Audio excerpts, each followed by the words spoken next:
It's no fun announcing an argument paper and being met by groans. If your students have arrived at your class afraid of essays, you're not the only one. And we all know buy-in matters. When students are confronted with a task they're horrified by, it's hard for them to access their skills and motivation to do their best work. So what are you supposed to do when you hit that groan skid? Today, I want to talk about some on-ramps and side paths to the argument highway. Visual tools and modern mediums to help you help your students realize that argument just isn't so scary. By the way, an extremely step-by-step process with lots of modeling is a classic go-to for breaking down the essay writing process and making it feel manageable, and I don't want to ignore that.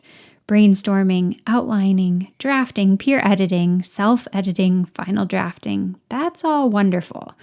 But I'm guessing you probably do that already, and you're still here. So let's explore some other approaches you can use to complement that oh-so-valid step-by-step process that just doesn't always work to help kids get past their paper writing fears. Welcome to the Spark Creativity Teacher Podcast, a podcast for English teachers looking for more. More creativity, more engagement, more joy.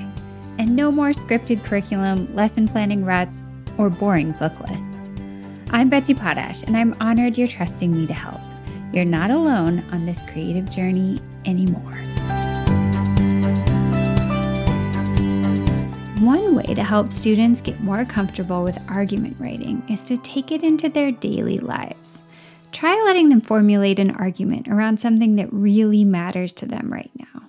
For example, is it okay for Instagram to make all accounts for kids under 16 private? Should TikTok be banned in the United States? Should seniors at their school be allowed to leave campus for lunch? Should college be free? Quick write prompts like these can help make the argument process feel more relevant and clear. Coming up with solid points and evidence to support those points when dealing with an argument that students are genuinely interested and passionate about can help them understand the building blocks of any paper with that lovely extra element, buy-in. Plus, the heated debates that are likely when partners get together to talk about issues like these make it easy to introduce the concept of counter-argument and how to use it. Next up, I want to talk about hexagonal thinking and building connections between students' big ideas.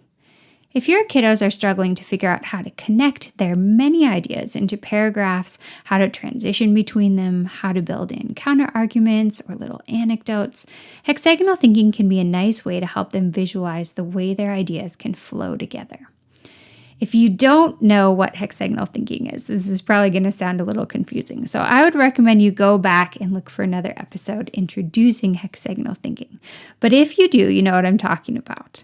Kids can start by putting their big ideas and pieces of evidence onto hexagons. Then they can start to move them around and see the way they want to connect things. What evidence goes with what main points? What main points are sort of similar to each other and which ones are different? Where might they tell a little story or build in a little bit of research that relates to their main points and their evidence from the text? Then they can take Post-its and add notes and analysis about the different sections and the different connections that they're seeing on their hexagonal map. At the end, they're going to have this big sort of visual outline that's different from a standard outline on a piece of paper, but it can help lead to that type of standard outline. Taking a few minutes for them to explain their map to a partner and maybe answer questions about it is also really going to help. From there, students can formulate their thesis statements and write out that more formal outline based on all the different idea structures and connections that they've come up with through the hexagons. Okay, next let's talk about how you might use some visuals, some like final visual products to help students explore argument. I want to start by talking about infographics. Way back in episode 74, we talked about how infographics can be a wonderful way to combine research and writing in a modern medium. But how about adding an argument twist? Try assigning an infographic project around a simple prompt like why you should blank or why you shouldn't blank. This is a very simple and clear thesis, right? Students aren't going to have to struggle to come up with their thesis. So they can find an issue they care about. Maybe there's an organization that they volunteer with and they want to make their infographic why you should volunteer with blank organization. Or maybe they're really interested in the election and they want to make an infographic that says why you should vote, or even why you should vote for X, my candidate. Then they can focus on how to use the sections of the infographic to convince their viewer that that title is true, their thesis, right? So again, they're working on the standard elements of argument, but they're going to have to combine it all into this visual. They're going to combine their research, their own writing with color and graphics to try to hammer home their point. This way of using persuasive evidence is likely to feel less intimidating for them than an essay, even though in many ways it's essentially the same thing. Another twist on this idea is to explore argument-based social media carousels. A while back, I interviewed veteran teacher Jane Wisdom about how she used these social media carousels in class to develop her students' research skills with great success. And one of the student examples that she shared was a carousel around fast fashion. And the point of the carousel was to convince this student's peers that they shouldn't use fast fashion, that they should purchase from brands that were more sustainable. And it was really cool to see how she used the research and the graphics and the colors and everything else to lead students on a journey to persuade them. All right, next up, let students try making their argument out loud with a podcast. So this is another angle on argument that gives students who are maybe wary of the essay a new venue, a new genre to explore. Students will again be exploring the elements of persuasion. They're going to need a thesis, big ideas, they're going to need evidence, but instead of writing it out as an essay, they'll be speaking directly to their audience. And you can decide whether to have them do like a full script or to just have them do bullet points. For some students, just doing bullet points might really help them feel more free, more comfortable if they like speaking their ideas instead of writing. You can choose to make these argument podcasts about a book that you're reading. They can be based on literature, they can be based on research, or they can even be based on life experience. The goal is just to have students arguing for something. Okay, next up, let's talk about argument one-pagers. I bet you knew this was coming if you've hung out with me for long. I do love a good one-pager.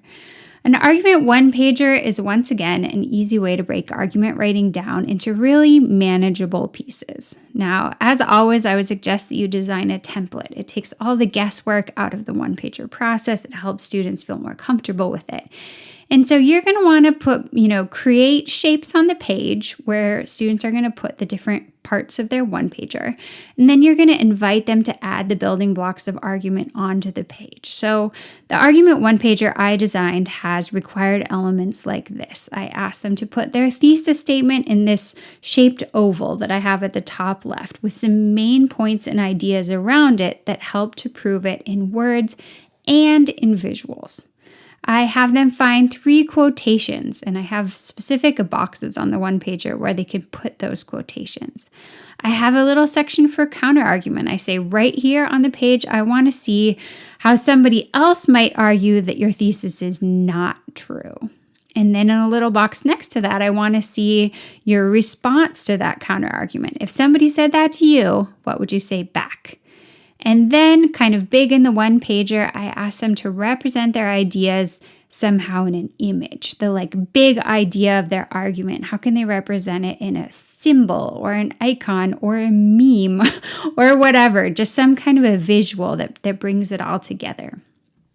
Now, I'm sure you've noticed that these are the exact same kinds of things that would normally go into an outline, but they've been reimagined visually in a way that, again, can help the process feel a little less intimidating and a little more welcome to students who are visual thinkers.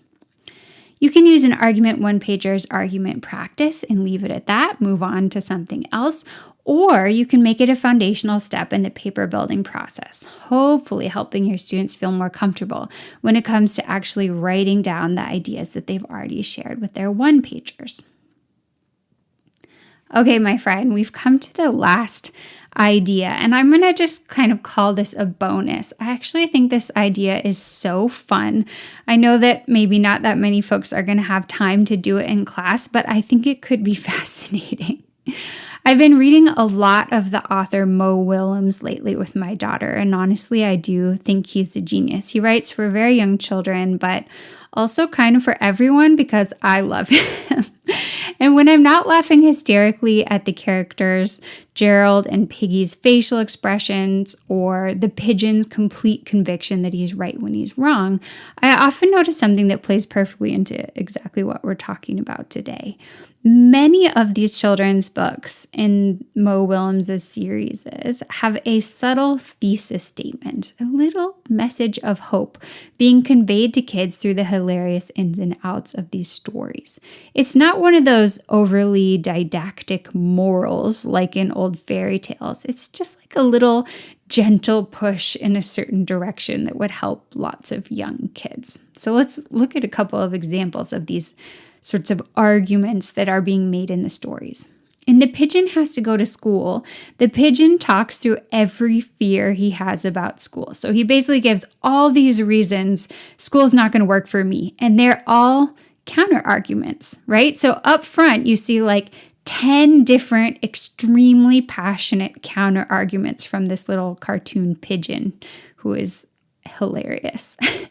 Then he just sort of rolls with this interesting transition into imagining the kind of learning environment that he wishes existed. So after he finishes all of his fears, he's like, oh, if only there was a place like this where I could learn. And it turns out that all these things he's imagining are actually what school is. He doesn't know it yet.